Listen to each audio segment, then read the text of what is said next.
Hey everybody, this is Paul. Real quick before we get into the podcast, I just want to let you know that I have launched a new newsletter called Local News Industry Pulse, and it is a briefing of news, policy, trends, and more in the local news industry straight to your inbox every Thursday morning. So if you're enjoying the content I'm putting out with the podcast, I think you would also get a lot of value from the newsletter.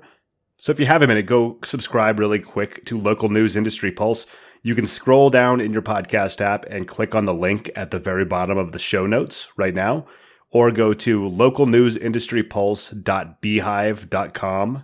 That's localnewsindustrypulse.beehiiv.com/subscribe, and you can sign up there and stay informed on everything that's going on in the local news industry every Thursday. All right, thanks. Let's get into today's episode.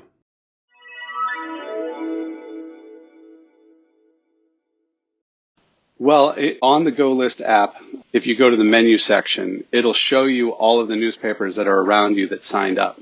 So if you're a newspaper and you sign up for this and you have businesses that are posting, if somebody wants to find out what's going on in the menu section, they can just go click the local papers that are around them. So the app does lead back to the papers that sign up. It's just as a consumer, you don't have to know that the Webster Kirkwood Times is sponsoring GoList in this section. But if you want to find out what's going on in town, or you want to check in on the local thing, or if you have a demographic that you're a part of, you can log in and find out what's going on in your community's newspaper. This is Small Press Big Ideas, a podcast about the business of local news in the United States. I'm your host, Paul Gordons. Small Press Big Ideas is about the opportunities and challenges that local news publishers are facing for their businesses. I'll sit down and talk with journalists, entrepreneurs, nonprofit leaders, and more in the local news industry to find out what's working, what isn't, and how the local news ecosystem can innovate and flourish in the 21st century. Okay, so today on the podcast, I'm joined by Daniel Olson. Dan is the founder of GoListNews.com, which is a comprehensive direct business-to-consumer advertising platform. And they streamline business-to-consumer messaging and keep digital advertising dollars local. So, Dan, welcome to the show. Thanks for coming on here. Thank you so much. It's an honor to be here. Cool. Well, there's a lot to dive into with that kind of description. I feel like it could mean a lot of stuff. You and I have talked, and it's a very cool project you're working on. But first, if you wouldn't mind just giving a little bio about yourself, your life, career, and kind of what led you to starting GoList, or where the idea came from. Sure. Well, I lived in Durango, Colorado, not far from you, actually. Yeah, right down the road. Yeah. And I was the bell captain at a hotel. And a lot of your time as a bellman is describing the town to people, telling them all about it, where to go eat, what to do. And I took a road trip over to Telluride, and they had a menu and activity guide. And I thought, wow, why don't we have this? This would save us a lot of time. So I set it up, went to the Restaurant Association meeting, and about 3 months later, I put out the Durango menu and activity guide. So it was a comprehensive list of menus for the town. It was activities, and it just made my job a lot easier. And it was right about then, this will show you, this will date me a little bit. We decided to put a program up online. We called it Hotspot Durango, and it was a calendar system. And this was before Facebook. Basically, we were going to sign up all of the nonprofits would be able to get in for free, and they'd be able to post whatever they wanted, and it would pop up on the calendar. And then all of the for-profit businesses would pay a monthly fee, and they would be able to push whatever they wanted. And at the time, everybody said, this is great. You input what we're doing, and it'll work out fine. So it became kind of cumbersome. We sold the calendar system to the local school district. They're still using it, which is kind of cool. But fast forward many years, I was living in San Francisco, and everybody was trying to figure out how to promote their towns. We lived in a small town north of San Francisco.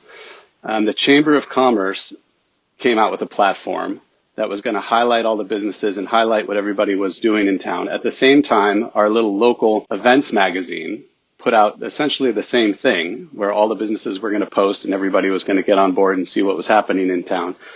And without me going into details, we can all figure out how that ended. There wasn't enough people looking at the site to go there for the businesses to post, and there weren't enough of businesses posting for people to go there. So that was kind of the seed of GoList. If a platform like that comes out, it needs to be national. People aren't going to download an app for every town that they drive through. So fast forward to now, we have a direct-to-consumer advertising platform that is designed for newspapers to capture business to consumer posts. Very cool. So could you walk me through, okay, let me back up just a second. So it's a national platform because you just need that scale, I'm guessing, is kind of what I was getting at from what you're saying, to make it work, to make it make sense, to get people to download it and everything. Consumers will always gravitate to national platforms for the same reason they go to McDonald's on road trips.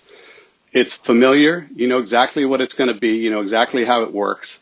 And you know it's going to work from community to community. It's funny you said that. I had that written down when I went through your deck. I'm like, man, that is such a great way of summing it up, and like the nut trying to crack, like to get the whole, everything local to work correctly. Because it's true, when I'm on a road trip, it's like, it's McDonald's or Jimmy John's or something along those lines, because we know what it's going to be, And it's going to be good. It's going to be fast.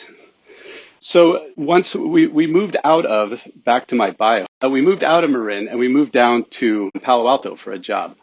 And what you see when you live in Palo Alto is what happens when the entire world's ad revenue is siphoned to 2 or 3 companies that happen to be your neighbors. Right. A lot of wealth. It's a disgusting amount of money that's getting siphoned into a single place. And then when you pay attention to the news industry, you see the problems that local newspapers are having. And then also you see the product that's getting put out by these national advertising companies, and what a horrible job they're doing actually promoting events in small towns and locations across the United States.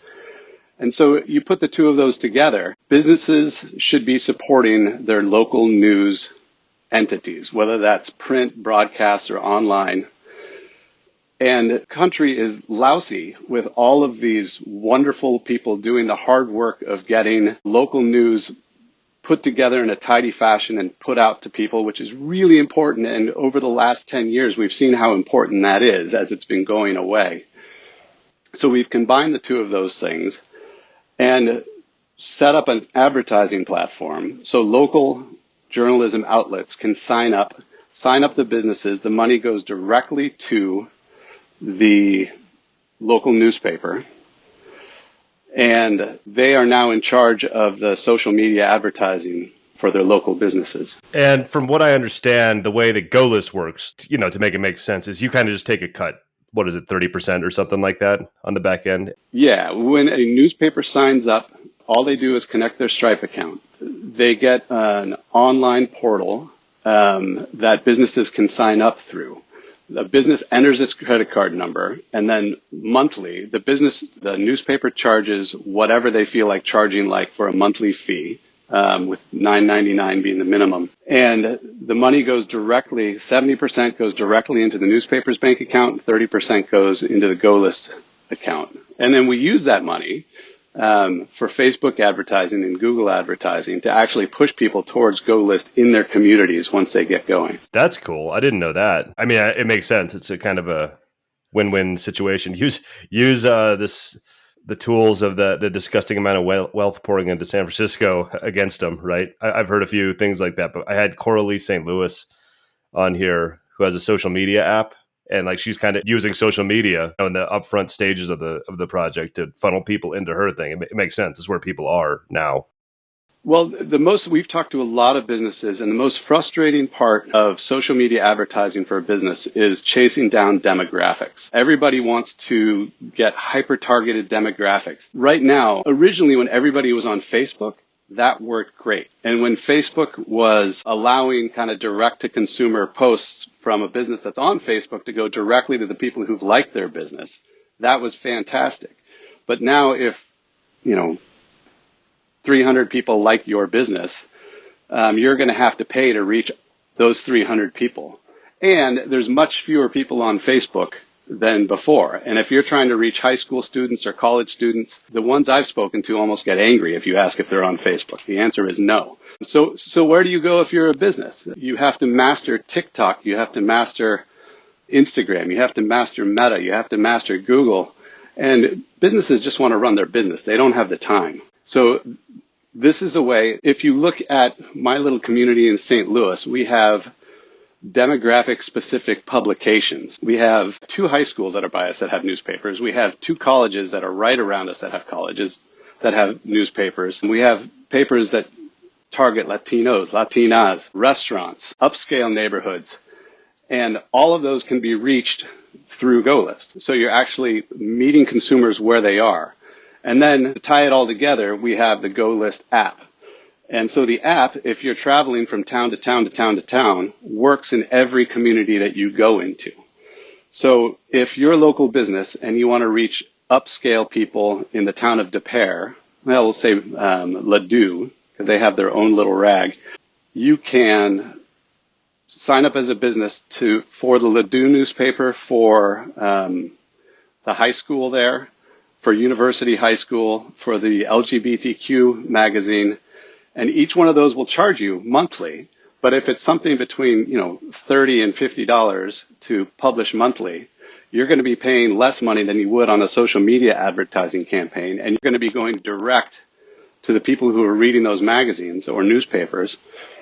And then you're also going to be reaching out beyond them to anybody who's traveling through town or just anybody else in the town who has the GoList app. The vision is so cool. I have one question. It seems to be probably what I would imagine would be the biggest challenge you're facing is how do you get to that inflection point of being like national? How are you working on that, going about it? Like getting that, what's the word I'm looking for? The scale, just getting people to download it and critical understand mass.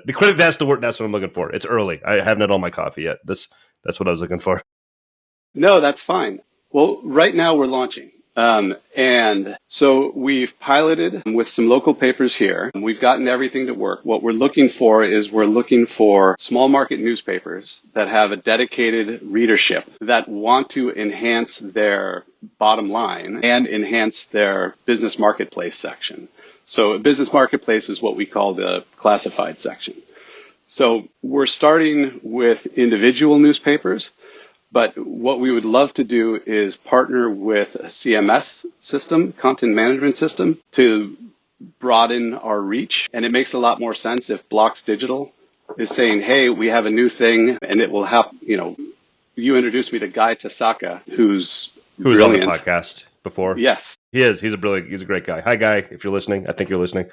But he was saying that most businesses interact with something like 3 to 5%, or most newspapers interact with 3 to 5% of the businesses in their communities, meaning they have 3 to 5% of the businesses that are consistently advertising with them. A lot of that's real estate. This is a system that will allow, anybody with a business to sign up for $15, $20 a month. They don't need to hire somebody to put together an ad for them. If they have a guitar player coming in at 6, then they just have to type in guitar player at 6 and it pops up on the newspaper website. So anyways, all of that stuff works. We would love to we'd love to work with CMS systems. We'd love to work with newspaper groups who will sign up all of their newspapers at once. That's how we get bigger. We're starting small, but there's a hub and spoke system that's very prevalent in the news industry. And you just need to start working with those hubs in order to get out. And I'll say, as long as I've brought that up, with the CMS systems, we're charging 30% to get in. Part of that money can be directed to the CMS system, so they have a financial reason to sign up with GoList. Yeah, that's the incentives. Incentives make the world go round, right? And it helps you move fix the problem. Yeah, I agree. The only other thing I could think of, I haven't thought about. I'm sure you've thought about this much more deeply than me. Well, I'm always open to anything. Well, yeah. I don't think you'd like the other option. That's what I'm saying. I think you're doing the right thing because it's either the hub and spoke model. The only other thing I can think of is just taking on funding and just pummeling ad dollars into it. But then you have outside stakeholders and a whole other, thing to contend with the social media companies and everything like that. I was working with a gentleman who said a startup is working with anything. It's like a herd of buffalo. They all stand there and you can coax them as much as you want. But you got to get the first one to move. Once you get the first one to move, the rest of the herd will follow. And when you step into a venture capitalist office and your buzzwords are advertising in newspapers, it's a tough sell. Yeah, that's hilarious, especially in this environment right now. That's great. I will tell you, having focused on this for a long time, and again, seeing the poor job that's done on a national level by the big players, I am so amped on the news industry. I think that with small papers, with all of these wonderful niche papers that are coming out that cater to different demographics, advertisers want to talk to those demographics. And if you can't get any more hyper-local than publishing in a newspaper that is geared towards, it doesn't matter what demographic it is. It's such a wonderful, I mean, they're there, like it's all there. They just need a platform that facilitates direct business to consumer communication. And that's what we put together. It's funny. You and I are of the same mindset. I'm very bullish on the industry too. And you don't hear that anywhere. That's the whole point of this podcast, but it's there. Maybe we'll be proved right in the next decade or so. I have a feeling we may be, Yeah. A long time ago, in a galaxy far, far away, I spoke to a guy at the California Newspaper Association, and he said what newspapers are looking for is the lightest lift for the heaviest financial impact.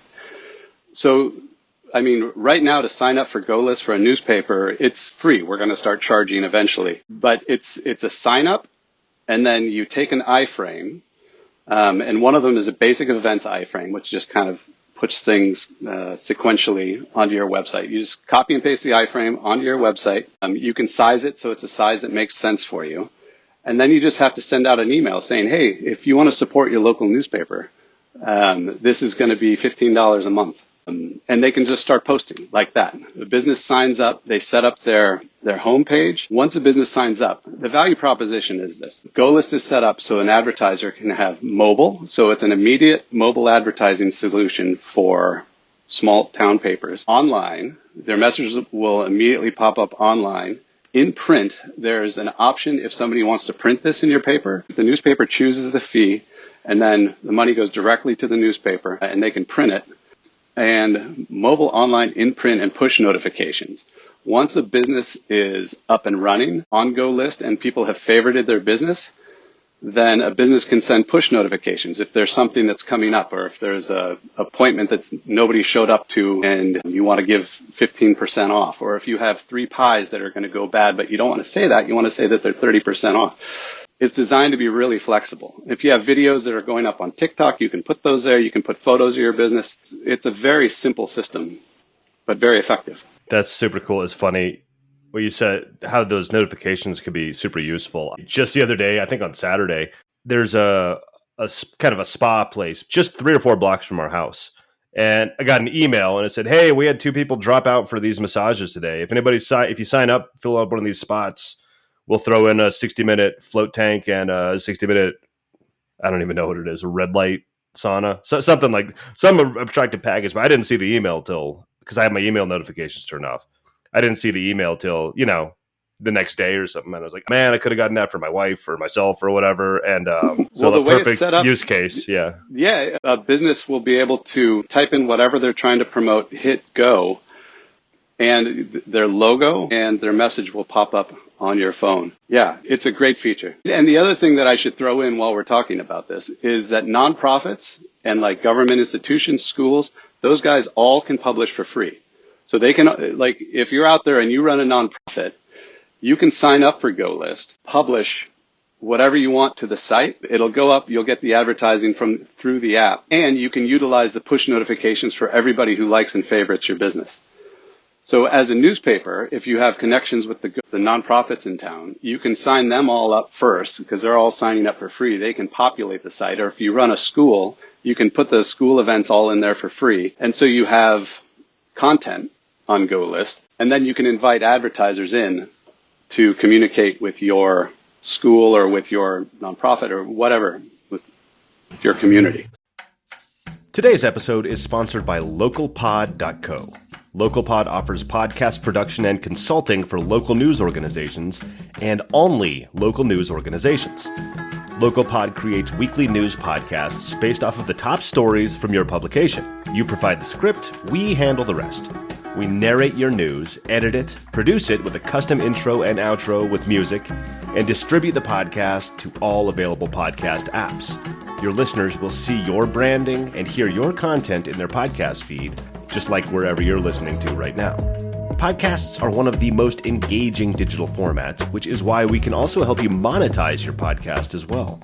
We offer custom ad reads for your podcast, and we can also set up subscriptions so that you can monetize your audience directly. Have you thought of launching a podcast but want to control it in-house? We can help you with that too. LocalPod offers podcast coaching. We offer in-depth one-on-one coaching calls, along with the actionable steps you need to launch a successful revenue-generating podcast of your own. To find out more, visit localpod.co. That's localpod.co. Or just click on the link in the episode show notes in your podcast app. All right, back to the show. So cool. So let's take a little step back. I think I've said that too many times in this episode. But well, I keep jumping forward, so no, it's great. This is not your fault. I definitely want to get to this part though. I want to walk through the user experience for all parties.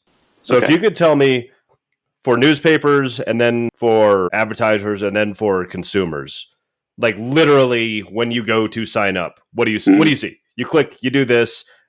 How do you do, from explain like I'm five type of deal, like how it looks from those three different perspectives would be great. Yeah. So the way it currently works is you can go to golistnews.com. On the front page of our website, there is a form that you'll fill out as a newspaper. And that'll send us an email directly, and we'll get the email and we can communicate with you after that. But essentially, we'll send you a return email and you'll connect your Stripe account or set up a Stripe account. And if you don't know what Stripe is a giant financial system that everybody, I think Amazon uses them all the way down to small mom and pop stores. I use it for my business for sure. Most of my stuff. And it's one of the most secure ways to kind of do business. They handle all the money, all the back end. So you connect your Stripe account or set up a Stripe account. And then after that, you can go play around on the dashboard and get kind of used to the way things look and feel. Figure out which iframe you're interested in, download that, put it up on your site, and then you're off to the races. The app is currently, it looks like a map. It lists all of the businesses and nonprofits that are signed up in your community. So if you go on it as a new newspaper, you'll be looking at a blank map. And so you'll start filling that in with whatever's important to your community. It's very flexible. And I mean, that's it for newspapers. And then you just tell people what to do and how to do it. For a business, we have a business portal that you sign into. You put the name of your business, your location, a description of your business, which you can all edit and change later if you're interested in, a picture that represents your business. And I should say, when you sign up as a business, there's a drop-down menu. So you can choose the newspaper or newspapers or newspaper and broadcast journalism, whatever. So you can choose the ones that you want to publish through, and then you set up your homepage, and essentially you're done with the busy work, and you can just start posting directly to the newspaper's page. For a consumer, the other thing is, as a business, when you sign up, you'll get a sticker with a QR code that you can put on your register or put on your window that people can come in and shoot it, and then they'll find out all about the GoList app. As a consumer, you'll find out about it either through the stores, through the newspaper, and then the app lists businesses on a map, and then there's also, I forget what we call it. There's a business, you can look at the events that are happening. I think it's the events page. So you can look at the map or you can click over to the events, and it'll show you all of the events for the day. Instead of the businesses on the map, the events appear. So you can see what's happening down the block. You can see what's happening, wherever in town around you. And eventually we're going to build in, it'll know your preferences. So when you go into a town and if you really like fly fishing, it's going to highlight the fly fishing stores. Or if you're really into live music, it'll highlight the live music that's in town. Does that answer your question? And I would assume And I would assume in theory, once it gets to scale, you could take your app with you as a consumer when you go on a vacation or something. Be like, what's going on here? And would the map just pop up there too? Or would it have to be connected to absolutely. Local newspaper? So the app always, there's a map view and there's a list view. So you can always find out what's happening down the block on the map view, or you can always click over to the list view and just kind of see a list of things that are happening. Man, I love this business because I'm a nerd for just Google Maps right now. When I'm in like a new town, I'll look up, Yeah. like, search for restaurants, search for this. I love it. But you still have to go, and sometimes people don't have websites set up, or it's hard to find information on them or whatever. So this would be a much Well, cooler solution for that. the gap that this fills is you can post all of your events on Google Maps, but people don't do it. Yeah, I didn't even know that. Well, a business can do it, and every once in a while you see it and you go, huh, okay. But Google doesn't have local representatives in every town and in every community that are helping populate this or push it. Newspapers are brilliant at this. So that's the gap that this fills is, it's what's happening down the block in any town you're in all across the United States. And a guy that I'm working with is over in London, and he's working to get it launched internationally as well. Oh, that's awesome. Very cool. I've this podcast has mostly been in the U.S. I've just recently been talking to some folks in Europe, and there's some cool stuff going on over there too. There's no reason why this wouldn't, especially London. It's English speaking. It's not much of a heavier lift for your platform or anything like that. It would imagine. Be brilliant. There's a gentleman actually from the Netherlands that has contacted me, and I'm kind of doing the same thing I'm doing with you with him tomorrow. You should connect us. I just like connecting with all these people. I'd be interested to see who they are and everything. Yeah. So you mentioned that you're launching now. Could you talk to us about like your current scale? I know you've done some pilots with some locals there in the St. Louis area. Is that right? What's your current scale like? And then what's the vision? Like, be ambitious. Like, what's the long term? What do you see 10 years down the road if things go, everything hits? You know what I mean? Yeah. The vision is we're going to take social media communications and put it under the umbrella of local news outlets. It's really that simple. So if you have a newspaper, we want local journalism to be supported because we need local journalism. So if you run a high school journalism program or a college journalism program, this is a way for businesses to support your journalism efforts while communicating directly with your student body. It's like all the tumblers click. It's a great system. Eventually this is going to be where people go to find out what's happening around them across the nation, and it's going to transfer a significant portion of what's getting funneled into Silicon Valley back into the local population. And taking all of those advertising dollars and sprinkling them across the entire country is going to have ramifications way beyond supporting local journalism. Currently what's happening with news, happened with, Walmart and Target for local retail industries. And I think we can all agree that isn't going very well for local communities. So we just want to redistribute the cash throughout the entire nation. That's my vision. That's awesome. And what about, so you say you're launching now. If I'm a random newspaper publisher in Mississippi right now, I could go sign up for GoList News right now? Absolutely. Like as of today? Okay. Yeah. That's right. Yeah. And I will say, because this is going out to the newspaper industry, we have been designed and built by engineers. And right now, kind of the back end looks like it's been designed and built by engineers. So we'll smooth out some of the rough spots as we go. Yeah, that's everything's functional. It's just not very pretty. Yeah, that doesn't matter at first. That stuff's hard. That's too. Right. That's not right. My sweet spot. The user experience or whatever. It's hard to. It costs money too to get good people. My problem is when I sit and I look at it, I think this all works. It's great. Yeah. And then you kind of go, oh yeah, I can see where that might be, upgraded. Anyways. What have you heard from? You've done some pilots with some local organizations there. What have you heard back from them? Feedback from anybody, from the papers, from anybody using the app, from people on your team, anybody. What have you heard? Yeah. So I have done trips like down into Southern California to go and talk to different news groups about this. And the beautiful thing is everybody gets it. When you talk to a news group, you talk to the advertising people, they go, oh, wait a minute, this makes a lot of sense.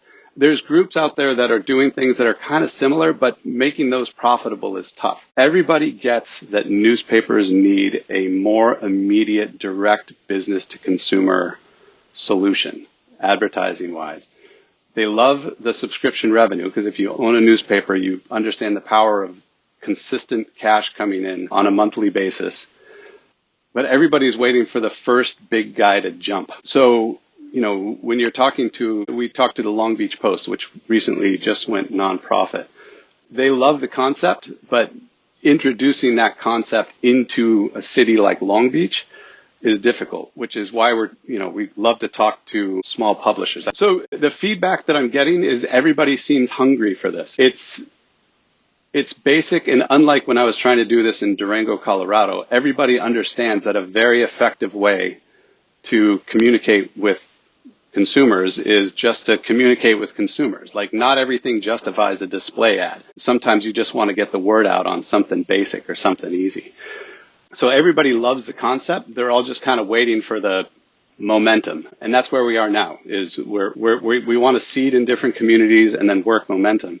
And I will say that I would love to talk with different newspaper associations, because that's a great way to do it. You interviewed a gentleman from New Mexico.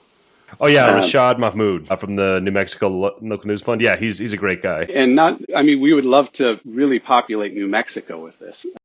And also, I have a soft spot for New Mexico, living in Durango, Colorado. Yeah, you're right. You were just a couple miles away from there, yeah. I miss the smell of green chili roasting outside the local grocery store. Our farmers market, we just went to the farmers market the other day, and it's green chili season. I step out, because we're pretty close in downtown here in Montrose. I'll step outside on Saturdays and I'll smell the roasters. It's addicting. It's so good. And for anybody outside the region, you got to make a trip in the fall. Yeah. And they sell it by the bushel. And you think, I'll never go through all of this. And you get it and you freeze it and you go through all of it. Oh, yeah. I'm through all of it. I'm through all of it before my birthday in February. Usually I throw it in the freezer and then, yeah, it's gone. I lost my spot there talking about green chili, but. Oh, my God. Well, does it get any better? No, it doesn't. So I think that the hub model, like looking to partner with kind of these hub organizations or publishers, that is absolutely the model to follow. Because in my initial kind of outreach when I started working with local publishers and looking to grow my business, that was the same thing I came to. There's so many like state specific, say like publishers that'll have 5, 10, 20 papers in a region. Because also if you get them all neighboring towns, it grows the network geographically, which I would imagine would work better for GoList. I would imagine would be the way to go. Yeah. I think that the way that this grows is organically, and it grows organically through news organizations just like you're talking about. And the other thing we can do if we're working on a hub and spoke model or working with one of the big CMS companies or whatever, is we can design the marketplace section to look exactly what they want it to look like for their brand of newspaper or for their brand of CMS. So we can work with their design people just to make this a seamless thing for their papers to sign up for. So I agree with you completely. Yeah, if you go back and listen to episode 1 with Michael Shapiro, I think it's episode 1, he runs Tap Into, a bunch of hyper local sites. He literally started one in his town 15 years ago or something, and then the neighboring town heard about it and like, can we have one? Flash forward 15 years, it's like 90 something sites, mostly in that same, that have just grown like to the neighboring town, and then he's got them franchised out now and everything. So it's proven that it can work that way, like word of mouth and everything. Yeah. Hey, Mike, if you're out there, give me a call. What are the biggest challenges you've faced with cracking into these newspaper groups that you're talking about, the hub and spoke model, groups? A lot of the legacy news groups have designed their own products, and they have a hard time sharing. They have a hard time with the idea that a national advertising platform is something that they should build in to their legacy news groups, because they want to come up with it and they want it to be specific for their newspapers. And the problem with that is, as a consumer, you can't be expected to know what the local paper is as you're driving through the country. Or even as a consumer in town, you can't be expected to switch whatever newspaper you're reading to find out, what's happening around you. GoList is designed as a national platform so consumers can find out what's going on around them all throughout the country. So you don't have to know what local news is. You don't have to know the local newspapers as you're driving through town or as you're traveling through town. All you need to know is that the GoList app will show you what's going on around you. And you can't do that as a proprietary news group. It's the reason national news came in and just cleaned everybody's clock. Yep. That's that's absolutely true. I was just talking about Mike Shapiro to you. Mike Shapiro on the recent podcast I did with him when he started Hyperlocal News Network. Now, where they offer all these back office services for local news publishers, and they started offering them to other outside organizations outside of his tap into. But he said a lot of challenges he faced when talking to folks is the same thing. They would come in and they're like, well, we just spent $80,000 building this thing out last year. And even though yours might work better or make more sense, it's almost like the sunk cost fallacy or something, you know? Sure. No, well, we've already done this. It's like more of an emotional thing. Like, well, we already did this. We already spent all this money. So that's just a human thing, you know, to try and get past as well. Well, on the GoList app, if you go to the menu section, it'll show you all of the newspapers that are around you that signed up. So if you're a newspaper and you sign up for this and you have businesses that are posting, if somebody wants to find out what's going on in the menu section, they can just go click the local papers that are around them. So the app does lead back to the papers that sign up. It's just as a consumer, like you don't have to know that the Webster Kirkwood Times is sponsoring GoList in this section. But if you want to find out what's going on in town, or you want to check in on the local thing, or if you have a demographic that you're a part of, you can log in and find out what's going on in your community's newspaper. All right, Dan, what have I missed? Is there anything that you want to talk about that we haven't talked about, or that I didn't see? I don't know. I feel like we've covered it. I think if I was to leave people with something, it's keep your head up. Like, the story of online advertising is not over. Google, Facebook, all the big guys are right around 20 years old, and 20 years is not that much time. It's probably seemed like an eternity if you're losing advertising revenue, but we can redirect things. The title of my PowerPoint that I just gave to a group here is GoList Correcting the Digital Advertising Model. This is the way things should have been set up in the beginning, where we can profit the legacy institutions that have kept their communities running for decades, while getting local businesses to communicate directly with their audiences in a very efficient and fast manner. So the fact that they're not doing it is not my fault. We're just correcting the way they should have been doing this from the beginning. Awesome. That's a great way to leave it. And where can people find you or connect with you? What do you want me to link to in the show notes? The personal stuff, your website, whatever. The best way is through the website. My personal email is DanO, DANO, @golistnews.com. Please feel free to reach out. I'm always happy to talk about it. Awesome. Well, Dan, thank you for coming on. I think we might have to do it again sometime because it was very easy to talk about this stuff. And I have a much better understanding of GoList now, but I feel like we could keep talking if we wanted to. Yeah, I would love that. Anytime. Awesome. All right, thanks. All right, thanks, Paul. Thank you for listening to Small Press Big Ideas. You can subscribe on Apple Podcasts, Spotify, or wherever you listen to podcasts. If you'd like to help the show, the best thing you can do is to tell a friend or colleague and just take a few minutes to leave a rating and a review on whatever platform you're listening to right now. It only takes a minute out of your day, but it really does help the podcast grow and reach more ears. Check back for new episodes every Monday.